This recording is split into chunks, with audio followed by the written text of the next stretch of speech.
Hi guys, welcome to HardReset.Info channel. Today I have Nothing Phone 1 and I want to show you how to fix the problem when your game or application are not visible on your Google Play Store, as in my situation.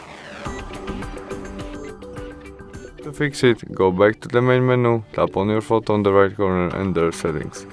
In it, Family and Parental Controls. As you can see now we have PG3 to visible game or application. As Mobile Legends game, we need more than PG3. To change it, tap on it, enter your connect pin, and now we can easily change it from PG3 to maybe PG60, confirm by got it and save. You can also turn off your parental control by switch off. And that's all. We can go back and try search Mobile Legends games again, and it is visible right now and we can install it. Thanks for watching, see you soon, bye.